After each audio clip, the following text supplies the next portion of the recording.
क्या हमको ऐसा लगता है कि मनुष्य में जो चेतना, संवेदना और भाईचारे का जो विकास हुआ है मानव सभ्यता में, वो सभी गुणों हमने अपनी संस्कृति से सीखे हैं।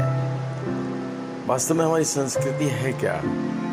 यदि इसके गहराई में हम जाएं तो हमारे चारों ओर प्रकृति में बिखरे हुए विभिन्न प्रकार के जीव जंतु का विशाल भंडार, उनका स्वरूप, उनका आकृति, उनका व्यवहार वास्तव में मानव को एक ऐसी शिक्षा उसने दी है जो उसकी संस्कृति का हिस्सा बन गई है, और वो भाईचारे के रूप में, वो संवेदना के रूप में प्रदर्शित होती है।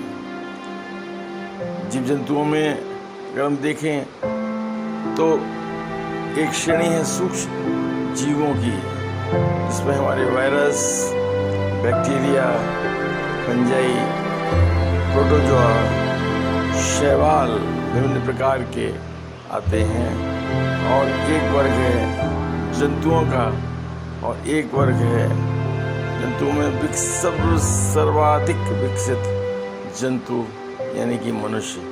लेकिन सबसे बड़ा संसार जिसने कि जीवंतता प्रदान की है, प्रकृति के अंदर संदेश दिया है, वो है पेड़ पौधों का समुदाय, कम्युनिटी ऑफ प्लांट्स। आज पौधों में जो संवेदना जो भरी हुई है, कूट कूट करके, वही संवेदना आज हमको मनुष्यों के अंदर दिखाई देती है।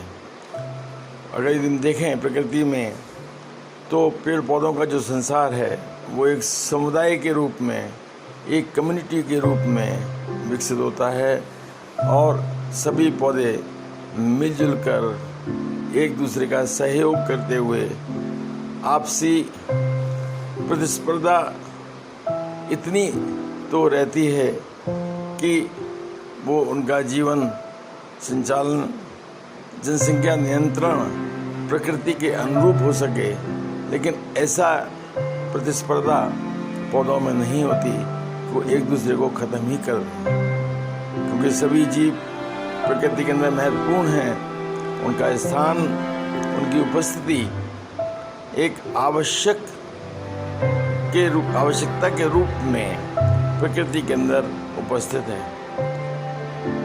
गिलोय का पौधा यदि हम देखें, इसको अमृता या गुरुची भी कहा जाता है, और आयुर्वेद के दृष्टिकोण से यदि सबसे पहले किसी दो पौधे का नाम लेने की बात अगर कही जाए तो एक अमृता और एक अमृत फल।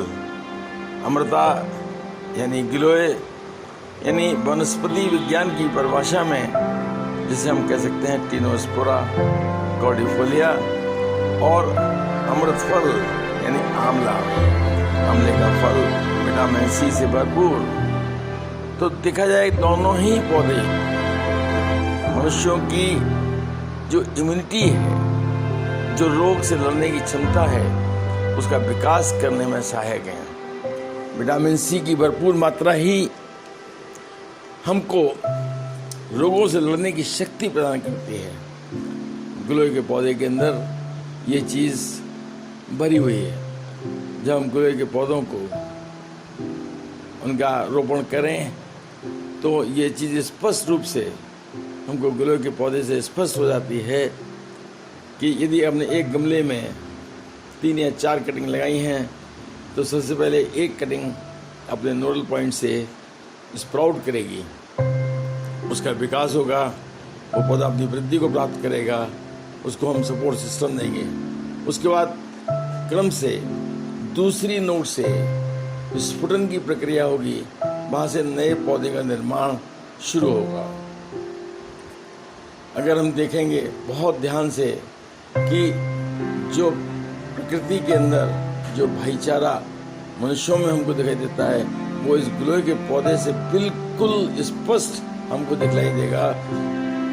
जो दूसरा पौधा जो छोटा है वो क्रमशः चारों दिशाओं में अपनी मुख्य शाखा को घुमाता हुआ दिखाई देगा और अंततः वह उस मुख्य शाखा से, मुख्य पौधे की, मदर प्लांट की शाखा से लिपट जाएगा, सहारा ले लेगा और अपनी मृत्यु को प्राप्त करेगा।